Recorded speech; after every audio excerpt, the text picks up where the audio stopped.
തീർച്ചയായിട്ടും മറ്റൊരു ഉപതെരഞ്ഞെടുപ്പിന് കൂടെ വയനാട് മണ്ഡലം സാക്ഷ്യം വഹിക്കേണ്ട ഒരു സാഹചര്യം ആസന്നമാവുകയാണ്. കാരണം കഴിഞ്ഞ തിരഞ്ഞെടുപ്പിൽ ശ്രീ രാഹുൽ ഗാന്ധിയുടെ സഹോദരി പ്രിയങ്ക വാദ്ര മത്സരിച്ചിരുന്ന സമയത്ത് സ്വത്ത് വിവരങ്ങൾ മറച്ചു വെച്ചുകൊണ്ടാണ് അവർ നോമിനേഷൻ പേപ്പേഴ്സ് ഫയൽ ചെയ്തിട്ടുള്ളത്. കോടിക്കണക്കിന് ആസ്തിയുടെ അവരുടേതും അവരുടെ ഭർത്താവിന്റെയും സ്വത്ത് വിവരങ്ങൾ മറച്ചു വെച്ചുകൊണ്ട് നോമിനേഷൻ ഫയൽ ചെയ്ത് ജനങ്ങളെ കബളിപ്പിച്ചുകൊണ്ടാണ് കഴിഞ്ഞ ഇലക്ഷൻ അവർ നേരിട്ടിട്ടുള്ളത്. അതിനെതിരെ ഭാരതീയ ജനതാ പാർട്ടി ഹൈക്കോടതിയിൽ ഞാൻ തന്നെ ഒരു കംപ്ലൈന്റ് ഫയൽ ചെയ്തിട്ടുണ്ട്. ഡൽഹിയിൽ നിന്ന് തന്നെയാണ് അതിന്റെ പേപ്പേഴ്സ് ഒക്കെ മൂവ് ചെയ്യുന്നത്.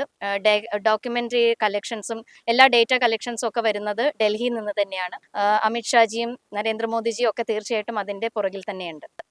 മത്സരം കഴിഞ്ഞു, പ്രിയങ്ക വാദ്ര MP ആയിട്ട് തിരഞ്ഞെടുക്കപ്പെട്ടു.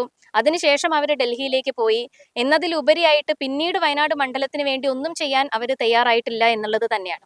വന്യമൃഗങ്ങളുടെ ആക്രമണം നിരന്തരമായിട്ട് നേരിട്ടുകൊണ്ടിരിക്കുകയാണ്. അതിനൊരു തക്കതായിട്ടുള്ള ഒരു സൊല്യൂഷൻ കണ്ടെത്താനോ വയനാട്ടിൽ വന്നുകൊണ്ട് അതിന്റെ പ്രശ്നങ്ങളുടെ ആഴവും വ്യാപ്തിയും തിരിച്ചറിയാനുള്ള ഒരു പരിശ്രമം പോലും MP ഭാഗത്തു നിന്നും ഉണ്ടായിട്ടില്ല.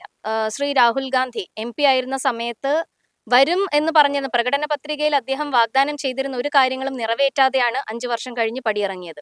വീണ്ടും തന്റെ സഹോദരി മത്സരിക്കുന്ന സമയത്ത് അതേ കാര്യങ്ങൾ തന്നെ പ്രകടന പത്രികയിൽ അടിച്ചിറക്കുകയും എന്നാൽ വയനാട്ടിലുള്ള ജനങ്ങൾ വീണ്ടും കബളിക്കപ്പെട്ടിട്ടുള്ള ഒരു സാഹചര്യമാണ് ഇന്ന് നിലനിൽക്കുന്നത്.